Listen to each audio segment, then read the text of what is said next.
മൂവാറ്റുപുഴ കാർഷിക മേളയിലെ പുരാവസ്തു exhibition Francis George MP സന്ദർശിക്കുന്നു.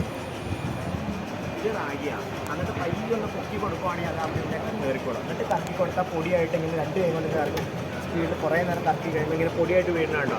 എന്നിട്ട് ഇതെടുത്തിട്ടായിരിക്കും മൂവാറ്റുപുഴ നടക്കുന്ന കാർഷിക മേള സന്ദർശിക്കുവാൻ വേണ്ടി ദീർഘകാലമായി അമേരിക്കയിൽ സ്ഥിരതാമസക്കാരനും ന്യൂയോർക്കിലെ മലയാളം സ്കൂളിൻ്റെ മുൻ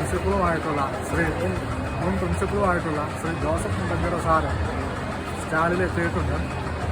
അദ്ദേഹം കാര്യങ്ങളെല്ലാം കണ്ടു വിലയിരുത്തുകയായിരുന്നു. അദ്ദേഹത്തിന് എന്തെങ്കിലും എക്സിബിഷനെ കുറിച്ച് പറയാനുണ്ടോ? വളരെ നല്ലത് മാത്രമേ പറയാനുള്ളൂ. ഇങ്ങനെയുള്ള കാര്യങ്ങൾ വേണം. ഇത് മനുഷ്യർ തമ്മിലുള്ള മാനസികമായ ഒരു ഉല്ലാസവും മാനസികമായ വളർച്ചയ്ക്കും ഒരു കൂട്ടായ്മയ്ക്കുമൊക്കെ ഉതകുമെന്നാണ് എൻ്റെ ഒരു പ്രതീക്ഷ. അങ്ങനെയാണ് ഞാൻ പഠിച്ചിട്ടുള്ളത്. പിന്നെ ഈ പുരാവസ്തുക്കൾ കാണുമ്പോൾ ഉള്ള ഒരു പ്രത്യേകത എന്താണെന്ന് വെച്ച് കഴിഞ്ഞാൽ ഇപ്പം മനുഷ്യർക്ക് ഏറ്റവും വലിയ പ്രശ്നമുള്ളത് അൾസൈമേഴ്സാണ്. ഇപ്പോൾ കരണ്ടിൽ ഏറ്റവും കൂടുതൽ പ്രശ്നമുള്ളത് ഈ അൾസൈമേഴ്സ് ഉള്ളവർക്ക് ഇങ്ങനെയുള്ള സ്ഥലങ്ങൾ കാണുമ്പോൾ അവരുടെ ഓർമ്മകൾ റീക്രിയേറ്റ് ആകുന്നതാണ് സയൻറ്റിഫിക്കലി പ്രൂവ് ചെയ്തിട്ടുള്ളത്. അത് ഒത്തിരി സ്റ്റഡികൾ നടത്തിയിട്ടുള്ള ഒരു കാര്യമാണ്.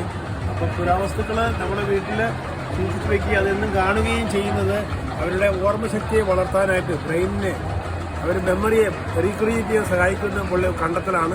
അതിനങ്ങനെയുള്ള കാര്യങ്ങൾക്ക് ഇത് വളരെയധികം ഉപകാരപ്പെടുന്നതാണ്. ഇത് നടത്തുന്ന ആൾക്കാർക്ക് ഇതിൻ്റെ സംഘാടകർക്കും എന്നെ എല്ലാ അഭിനന്ദനങ്ങളും അറിയിച്ചിട്ടുണ്ട്. ഇവിടെ പുരാവസ്തുക്കളുടെ പ്രദർശനം ഒരുക്കിയിരിക്കുന്നത് ജിനോ മൂവാറ്റുപുഴയാണ്. അദ്ദേഹത്തിന് ധാരാളം പുരാവസ്തുക്കളുടെ ശേഖരമുണ്ട്. സംസ്ഥാന കൃഷി വകുപ്പാണ് ഈ എക്സിബിഷൻ മൂവാറ്റുപുഴയിൽ നടത്തുന്നത്.